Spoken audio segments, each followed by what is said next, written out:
क्या आप यकीन करेंगे कि एक हिंदू ब्राह्मण की बेटी और एक मुगल बादशाह औरंगजेब आलमगीर के बीच ऐसा रिश्ता बना जो आज भी गंगा किनारे एक मस्जिद की शक्ल में जिंदा है।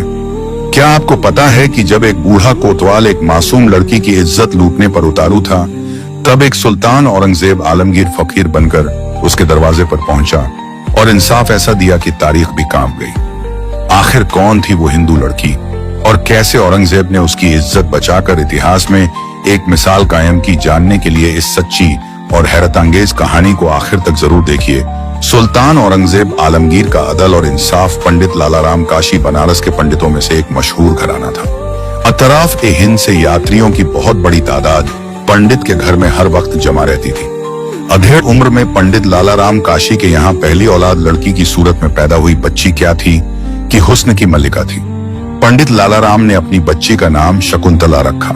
शकुंतला ने 14 साल की उम्र में हिंदू मजहब की तालीमात की तमाम किताबें मुकम्मल पढ़ ली। हुस्न की परी पैकर होने के साथ साथ शकुंतला देवी अक्लो फहम की भी महारानी थी। वो सुबह सुबह जब गंगा स्नान के लिए निकलती थी तो देखने वालों की भीड़ लग जाती, मगर मजाल है कि शकुंतला देवी हया की वजह से आंख उठाकर भी किसी को देखती हो। इन्हीं दिनों बनारस में इब्राहिम नामी एक शख्स को सल्तनत ए मुगलिया की तरफ से नया कोतवाल बनाकर बनारस भेजा गया। यह शख्स इंतहा दर्जे का एक अय्याश शख्स था जो हर हफ्ते किसी न किसी खूबसूरत कुंवारी लड़की को अपने महल की जीनत बनाकर उसकी इज्जत खराब करता था। अहले बनारस उसके जुल्म और अय्याशी से तंग आ गए थे, लेकिन कोतवाल के सामने बोलना गोया खुद को मौत के कुएं में धकेलने के मुतरादिफ था। बूढ़े कोतवाल के कारिंदे खोजी कुत्तों की तरह बनारस की गलियों में नौजवान कुंवारी लड़कियों को ताड़ने निकला करते थे। एक दिन एक कारिंदे ने आकर खबर दी कि सरकार आप बिला वजह परेशान हैं। अपने बनारस में एक हुस्न की मलिका मौजूद है, उम्र में बालिगा हो चुकी है सरकार। अपने पंडित लालाजी की बेटी शकुंतला कमल के फूल की तरह है, आज तक उसे किसी ने छुआ नहीं है। अपने कारिंदे की जबानी शकुंतला के हुस्न की तारीफ सुनकर बूढ़े कोतवाल की राल टपकने लगी। फौरन अपने कारिंदों को भेजा कि पंडित जी को हुक्म करें कि एक हफ्ते के अंदर अंदर अपनी बेटी की डोली सजाकर हमारे महल में पहुंचा दें। अगर पंडित ने हुक्म अदूली की तो अंजाम अच्छा नहीं होगा। कारिंदों की जबानी बूढ़े कोतवाल का पैगाम सुनकर पंडित के घर में गोया सफे मतम बिछ गई। दोस्तों, यह है दिल्ली के लाल किले में बनी मोती मस्जिद, जिसे बनवाया था औरंगजेब आलमगीर ने। जिस इकलौती बच्ची को बड़े नाजों से पाला था, आज उसी बच्ची को अपने हाथों सजाकर जिंदा जिंदा नरक दोजख में डालना पड़ रहा है। बेहोशी के आलम में पंडित और उसकी बीवी का दिल चाहा कि भागकर गंगा में छलांग लगाएं और अपनी बच्ची की इज्जत लुटते देखने से पहले ही अपनी जिंदगी का चिराग गुल कर दें। शकुंतला ने मिन्नत समाजत करके अपने बाबूजी को खुदकुशी करने से रोका और कहा कि आप कोतवाल के पास जाइए और उससे 1 महीने की मोहलत लीजिए। उससे कहिए कि महाराज, हमारी बच्ची इकलौती है, हमारे भी दिल के अरमान है, उसकी डोली सजाने के लिए हमें मोहलत दीजिए। पंडित की जबानी खिलाफ एतवक्को जवाब सुनकर बूढ़े कोतवाल की तो गोया मन की मुराद पूरी हो गई। कहा, पंडित जी जाइए, तुम्हें 1 महीने की मोहलत दी जाती है। मोहलत मिलते ही शकुंतला ने अपने बाप से कहा कि बाबूजी 2 दिन के अंदर अंदर मेरे लिए शहजादों के कपड़ों, कमरबंद पटका और एक तलवार का बंदोबस्त कीजिए। अगर भगवान की कृपा रही तो महीने बाद वह चक्की ही नहीं रहेगी जिससे आटे को पीसा जा रहा है। 2 दिन के अंदर अंदर शकुंतला को मज़कूरत तमाम चीजें पंडित ने मुहैया की। अगली रात मुंह अंधेरे शकुंतला भेस बदलकर घोड़े पर सवार होकर एक अनदेखे सफर को रवाना हुई। मंजिलों की मुसाफतें तय करते हुए शकुंतला मुगलिया शहजादे के भेस में भारत की राजधानी दिल्ली पहुंच गई। जुमे का दिन है। भारत की राजधानी दिल्ली के जामा मस्जिद में नमाजियों का तांता बंधा हुआ है।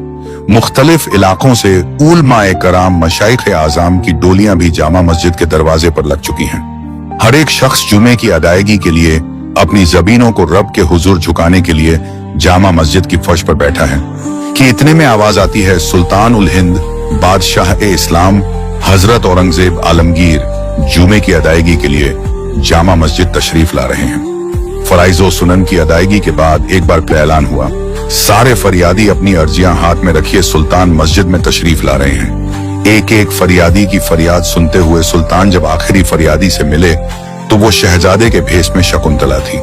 हकीकत शिनास बादशाह को पहचानने में देर न लगी कि शहजादे के रूप में मेरे सामने एक जवान खूबसूरत लड़की खड़ी है। बादशाह ने अपने महल सरा के खादिम खास को हुक्म दिया कि इस फरियादी को हमारे दरबार में लाया जाए, इसकी फरियाद हम वहां सुनेंगे। शकुंतला जब सुल्तान के दरबार में पहुंची तो बादशाह ने हुक्म दिया कि सारे दरबारी बाहर चले जाएं। जब पूरा दरबार खाली हो चुका तो सुल्तान ने अपनी चादर देते हुए कहा, बेटी, बच्चियों को झेप नहीं देता कि वो शहजादों का रूप इख्तियार कर लें। कहिए क्या फरियाद है आपकी। शकुंतला ने रोते रोते अपनी पूरी दास्तान सुना दी। दास्तान सुनते हुए सुल्तान के चेहरे पर एक रंग आए दूसरा जाए।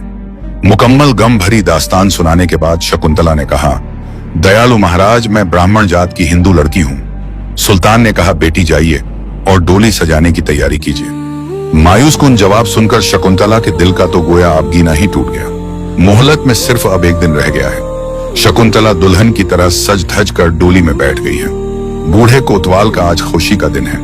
वो अपने मूंछों को ताव देकर तख्त पर बैठा खुशी से फूला नहीं समा रहा। इतने में एक फकीर की आवाज आती है, महाराज, हम पर भी कृपा हो, हमें भी कुछ दीजिए।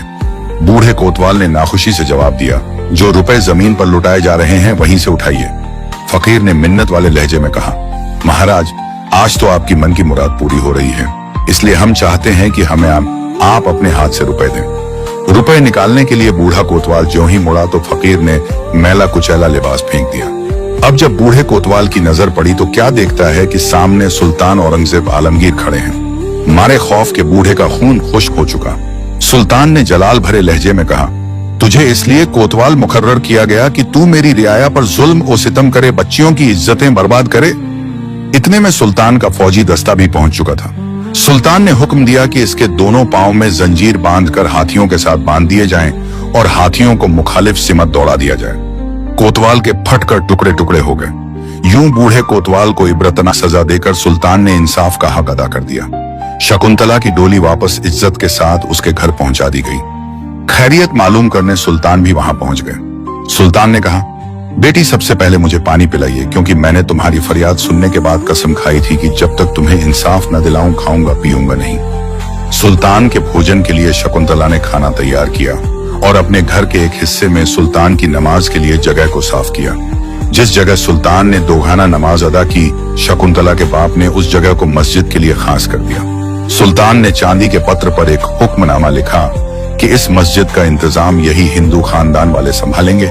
धरीरा नाम की यह मस्जिद आज भी गंगा किनारे मौजूद है, जो औरंगजेब आलमगीर के निजामे इंसाफ की गवाही दे रही है। अस्सलाम वालेकुम दोस्तों, ये मुमताज महल है जिसे मुगल बादशाह शाहजहां ने अपनी खास बेगम मुमताज महल के लिए बनवाया था। आप देख सकते हैं इसकी खूबसूरती और नगासी।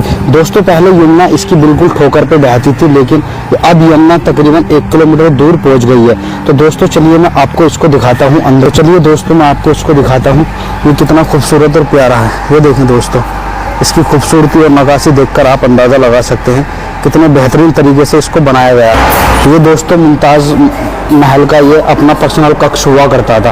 ये दोस्तों मुमताज़ इन्हीं कक्षों में रहा करती थी और ये यहाँ पे पर्दे टांगे जाते थे ताकि अदर लोग कोई भी यहाँ ना आ सके। इतनी सिक्योरिटी हुआ करती थी मुगलों के दौर में। और देखिए अपनी खास बेगम के लिए मुगल बादशाह शाहजहां ने कितना बेहतरीन और खूबसूरत महल बनाकर उनको गिफ्ट किया था। ये देखें दोस्तों, ये जब लाल किले का निर्माण हुआ था तभी इस महल को बनवाया था। दोस्तों इस महल में आपको गर्मी कभी भी महसूस नहीं होगी। दोस्तों यहाँ पे आपको गर्मी भी महसूस नहीं होगी। आज बहुत ज़्यादा गर्मी है लेकिन फिर भी यहाँ गर्मी महसूस नहीं हो रही है। मुगल बादशाह शाहजहां ने अपनी खास बेगम मुमताज़ महल के लिए ये बहुत ही खूबसूरत और प्यारा महल बनाकर दिया था ताकि यहाँ पर वो गर्मी में आराम कर सके। और गर्मी बिताने के लिए बादशाह की शाही घराने की औरतें यहीं आया करती थी। ये देखो दोस्तों, ये मुमताज़ महल का अपना पर्सनल कक्ष है। ये आप मेरे सामने देख सकते हैं और ये इन्हीं का कक्ष है और इनकी नक्काशी देख सकते हैं आप दोस्तों, कितनी खूबसूरत और प्यारी है। ये खास बेगमों के लिए मुगल बादशाह अपनी खास बेगमों के लिए ही ऐसे महराबों वाले महल बनाया करते थे। ये देखिए ये चकोर इसका चबूतरा है। यहाँ पे आप खड़े होंगे तो इसमें बहुत ही खूबसूरत बढ़िया हवा आती है जो आप